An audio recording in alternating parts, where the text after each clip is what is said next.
Hey, campfire crew, let's get it on.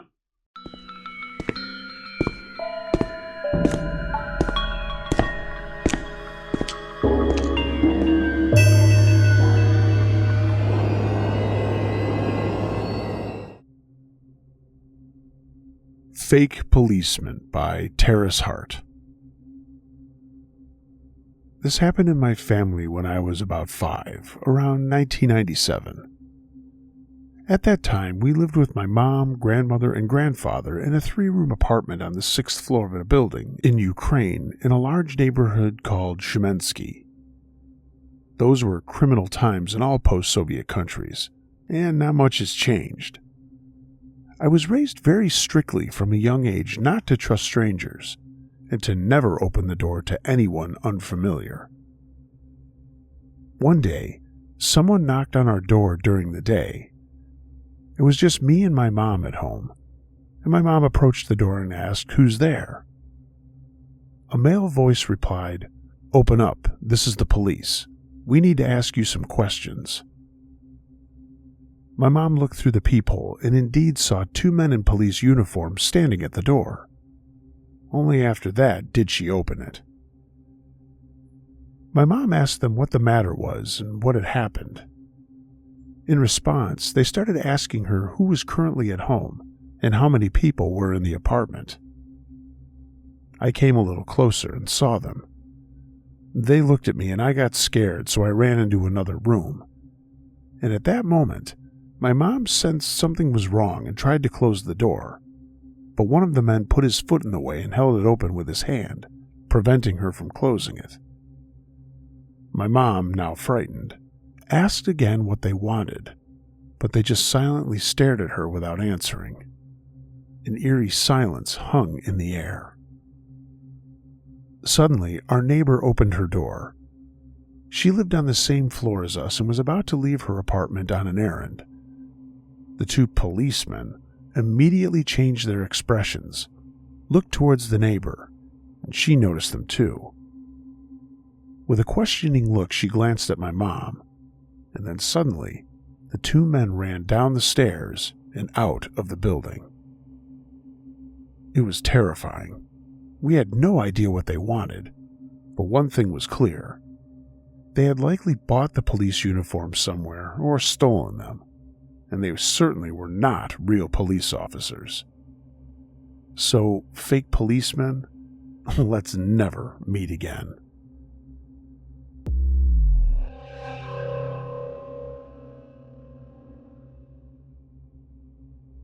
The Cyclist by Seal of Disapproval. Back before I became a custodian, I worked at the local school district and faced the ghost boy at the school I was positioned at. I was working on getting some custodial experience, and Goodwill was offering training for a short list of career paths, and I needed the training to even apply for the school district job. It was very tough, and I had considered a number of times about quitting the program, but I pushed myself to finish it. I wanted to prove to myself that I could finish something, even if it was extremely stressful and hard to do. So I kept going, getting myself up early in the morning around 3 a.m. or so, getting ready, and then being at the Goodwill before 4 a.m. I drove down the same exact pathway each time. Nothing was standoffish during any of those days except one of them, and this is what happened. It was very dark in the early morning to the point where it felt like it was night. With my car lights on to help me see through the darkness, I came up to a stop sign and saw a completely light-colored cyclist heading to where the 2 streets crossed paths. Since he had the right-of-way, I had to stop and let the cyclist go through before proceeding to my destination.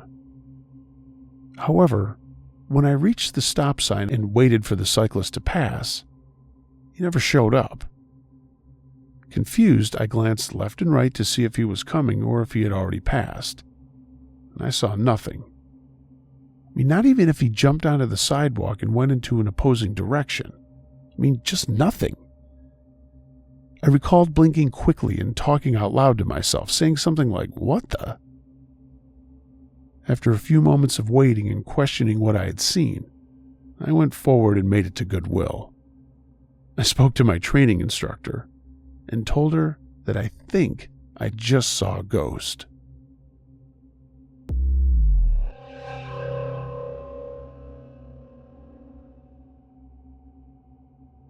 Bad Leroy Brown by Different Yam. Around 15 years ago, I lived in Chicago and worked at a restaurant in the Loop where I sometimes worked split shifts. That is, I worked the lunch rush, then came back a few hours later for dinner. I didn't usually like to go back home in between, as naturally, once I got settled in, the last thing I wanted to do was to go back to work. So if it was nice, I'd walk around downtown, sit and listen to music in the park, etc. If it wasn't, I would literally just get on the L to ride around and read or listen to music for a while. One day, it was the latter scenario, and I was riding what was a sparsely populated train as if it was afternoon on a weekday. I was on the inside seat of two facing forward, and a guy who had just boarded the train plopped himself down next to me, even though there were plenty of other empty seats. There was nothing particularly objectionable about him. Just seemed like an average guy, probably in his mid to late 20s. I was annoyed he chose to sit down next to me when there were other places to sit comfortably. But before I had barely registered my annoyance, he let out one of those giant dad sneezes. Everyone in the car turned to look at him, which is probably good for what followed. He had covered his mega sneeze with his hand, and to my disgust, he extended it to shake my hand and introduce himself. I didn't accept the handshake, but said hi and maybe gave him an awkward elbow bump. He seemed affronted by this, but continued to try and make conversation with me, rather loudly. He quickly started asking personal questions like what I did for work, where I lived, where I grew up, and how long I had been in the city. Clearly, he was trying to gauge both my naivete and my income, so I was vague at first and eventually just stopped answering questions altogether. He then gave me a sob story about how he was on hard times and maybe I could spare him some money. I didn't really believe any of that, as despite the sneeze, he had nice clothes on and was well groomed. When I told him I didn't have any cash on me, he said, "Well, I bet you got a 30-day transit pass, so you could just give me that." I mean, maybe I should have just given it to him, but the 30 days had just started, and I made next to nothing for a living in Chicago. Like hell I was going to fork that over. So I declined, and he said, "Listen, I wasn't going to tell you this, but I have a way of getting what I want." Obviously, I was getting a little scared at that point, but as I mentioned, he was talking loudly, so the other people in the car were subtly paying attention without getting involved at that point. At the next stop, a bigger crowd was on the platform, and I used that opportunity to get off and cross over and head back in the other direction. The guy got up and was making like he was going to follow me, but some of the people who knew what was happening strategically got in his way, and soon the crowd was boarding and he wasn't able to get off before the doors closed. Man, that was close. But wait, there's more. Fast forward several months later. I can't recall the scenario exactly, but I was quickly eating dinner by myself at a Qdoba near where I worked. I was either in between shifts again or done for the day, and I needed a break from our food. I was facing out the windows to the sidewalk, back a bit, not at the ones directly against the window. I saw a guy outside harassing someone he didn't appear to know as I was sitting there eating my burrito. There was something familiar about him, but I couldn't put my finger on it. Soon, he left the other person alone, and he turns his head to look directly at me. And then I recognized him. It was the bully from the L all those months ago. He creepily smiled at me and to my horror walked into the restaurant. I was thinking, there's no way this guy remembers me, when very clearly I wasn't his only target. I thought, maybe that's not who it was, or he saw someone else. But nope, he came and stood right next to me. He said something along the lines of, Well, well, well. That looks good. Remember me? I told you I have a way of getting what I want. Let me have that burrito. If I were a brat, I would have said, doesn't seem you're very good at it, seeing as you didn't get anything off me or that guy outside. But I more or less froze. I tried to ignore him and kept eating, and since there were other people in the restaurant, I gambled that he wouldn't make a scene. I started to get worried as he seemed to be trying to wait me out, but I am extremely stubborn when I put my mind to something, and I wasn't going to leave that restaurant before him. I ate very slowly, got some refills, and got more napkins. He tried to pretend like we were friendly, trying to make casual conversation, but I kept ignoring him. Finally, he got distracted by another mark outside, but before he left, he said to me, "I'll see you again sometime." Once I was certain he wasn't lurking around, I waited for a crowd and then fell in to make my way towards the L and home. Thankfully, I never saw him again, but I'm certain his story about being homeless wasn't true. Even though months of cold weather had passed and we were well into winter when I saw him the second time, he was still nicely dressed and well groomed. It kind of seemed like he had ditched that story anyway and was taking a more aggressive tact. It honestly didn't scare me as much as it flummoxed me. He reminded me not only of the song I titled the story after, but also Debo from the movie Friday. Just an old school bully with no real motivation other than to intimidate people. And of course, what were the odds of running into him again in a different part of the city, and that he'd even remember me after all that time? In retrospect, though, I should have been more scared. He wasn't just a run-of-the-mill common criminal on the streets of Chicago. Something was off.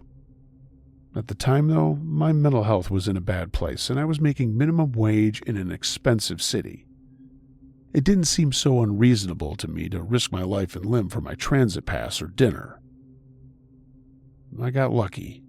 Yeah, I made some calculated risks, but still, it wasn't worth it, and I hope my kids wouldn't make that same call, or be in a position where they would have to.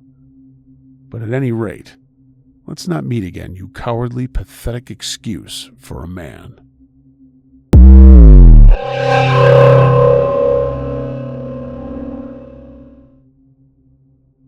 What I Saw, submitted by Michael. I'm going to keep this short. I'm not very good at writing things. But with that said, I wanted to say that I enjoy listening to your podcast. It's the only one worth listening to.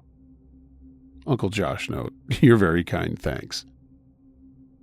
So here's my story. I'm a 45-year-old man, and my story happened in the springtime around 1983 or 84 in Greenville County, South Carolina.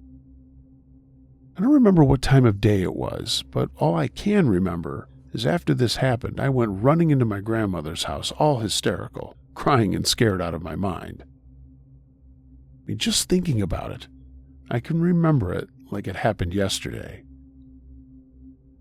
I was in my grandma's yard, playing near the creek that divided her front yard.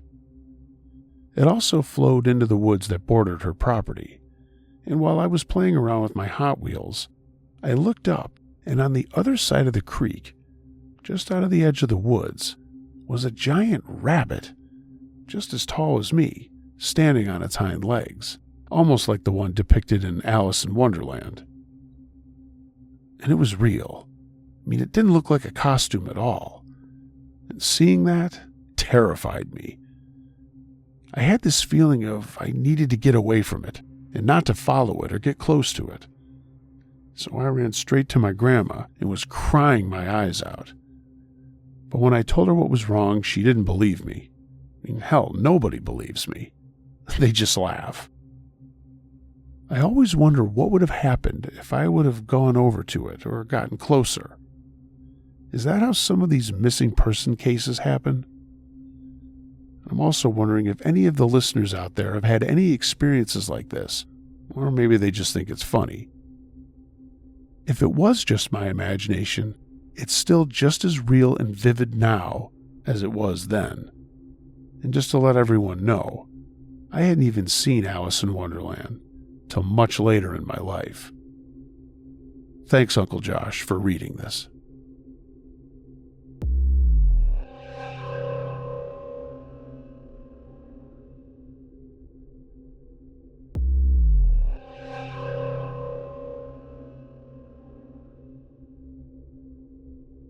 Almost a Victim of a Craigslist Ad by Bees and Powder.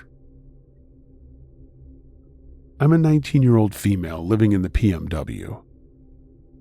A couple of months ago, I was looking for extra work because my hours at my regular job were shit. I'm quiet, anxious, and don't really have a lot of friends, so I turned to Craigslist. I knew the site could be sketchy, but I was desperate for side gigs, and I hadn't had any luck as someone with no skills and not willing to do sex work. But one ad caught my attention. It offered $50 for someone to take photos of a property using either a camera or something above an iPhone 12. I happen to have an iPhone 14. The ad promised it would only take an hour or two. I emailed the poster and soon got a text back. The man said I seemed like the perfect fit, and he invited me over that same day. The house was about 20 minutes outside of town, surrounded by dense forest. It was small and run down, but nothing that raised alarms. The man who greeted me looked like he was in his 50s and unremarkable. He invited me in, and the house was completely empty. No furniture, just dust and dirt. I asked where to start taking photos, but he dodged the question, made small talk, and asked personal questions about me instead. My anxiety was building, so I kept the small talk going, but then he began staring at me intensely. I dropped my phone at one point when we eventually started taking photos through the house, and when he picked it up, he held onto it a little too long before giving it back. Unprompted when taking photos of the master bedroom, he brushed my face with his hand, complimented my skin. I knew it was stupid going there at that point. My blood truly ran cold, and I was done making excuses in my head. So I made an excuse to leave, something about my mom, but when I turned toward the door, he grabbed my arm. I still have the picture I took after this ordeal, of the bruises on my forearm. It felt like my arm was going to get snapped in half. I'd brought along a small knife for self-defense, a gift from my paranoid mom who would have never let me go there if she had known. Without thinking, I pulled it out and stabbed him in the arm. The knife was released with the push of a small button. He let go, swung at my arm with the knife, but I was already running out of the house. I got in my car and drove until I was at a gas station, and my heart calmed down. I called the police and explained everything. They took it seriously, so I came in to make a report and answer some more questions. They searched the property and the surrounding forest, but didn't find him. Turns out the house was abandoned, and in the basement they found a pack of zip ties. A report was made, but that guy is still out there. I call the police sometimes for updates, but there's never anything of substance. I've never told anyone about this other than the police, and not even my own mom. I know from the way I'm writing this, I sound pretty unbothered, but it was the first time anything like that has ever happened to me, and now I have trouble leaving my house most days. I decided to share this as maybe a way of getting it off my chest, as it plagues my thoughts constantly. So to the man who lured me to that house, let's never meet again.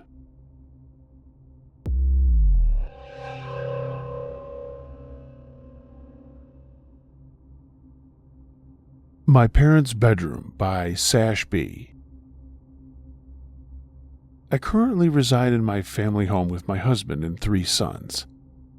I have fond memories of our home as a little child, but there are also many memories which I wish I could tuck away in a little box and store it at the back of my brain, never to be found again.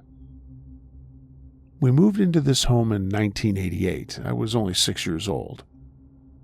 From what I remember, everything was good and well, But as I grew older, things started to change.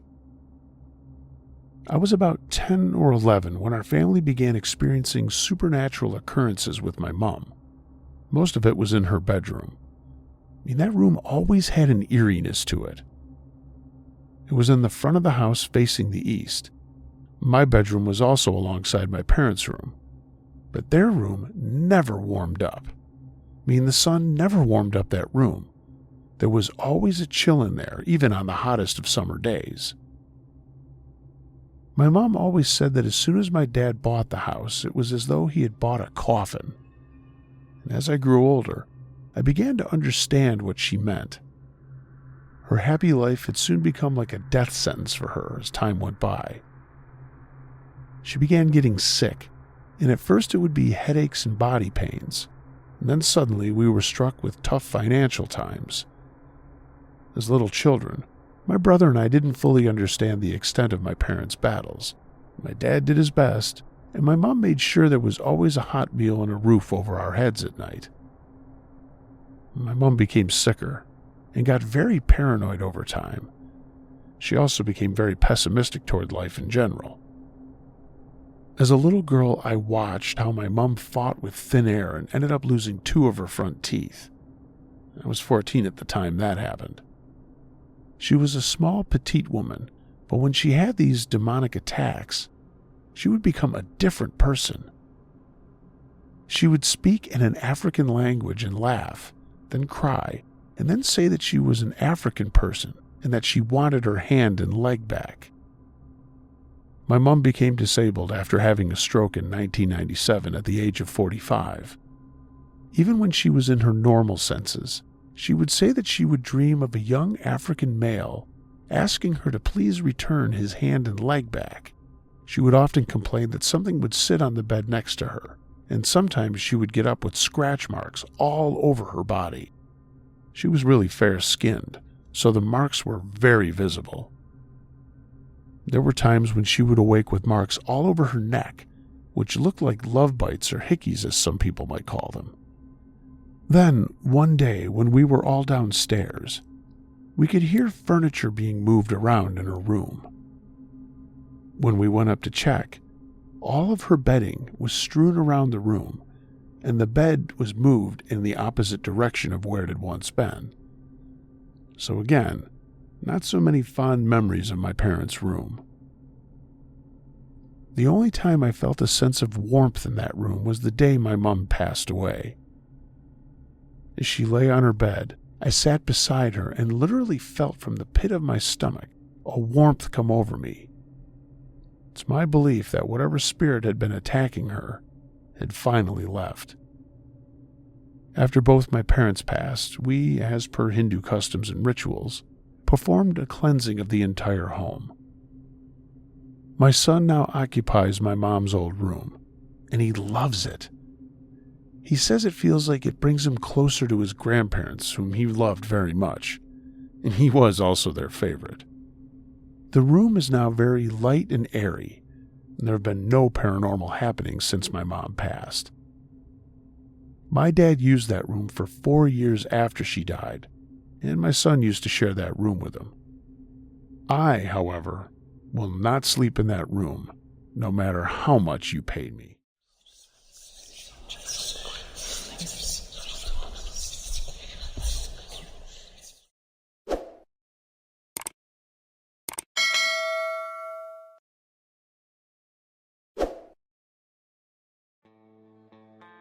Hey gang, thanks for listening to this episode of Uncle Josh's True Scary Stories.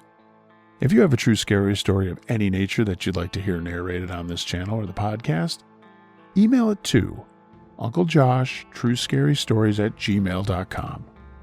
I read them all. If you've got a second and you liked what you heard here, please give this video a thumbs up, and if you haven't, consider subscribing. If you'd like to take your support of the channel a step further, find a link to my Patreon page in the description, or maybe even consider purchasing some Uncle Josh and Campfire Crew merchandise. A link to my TeePublic storefront is also in the description. Everyone, be excellent to each other. And until next time, Be wary of things that go bump in the night. It could be anything. A ghost, a monster, or the guy next door.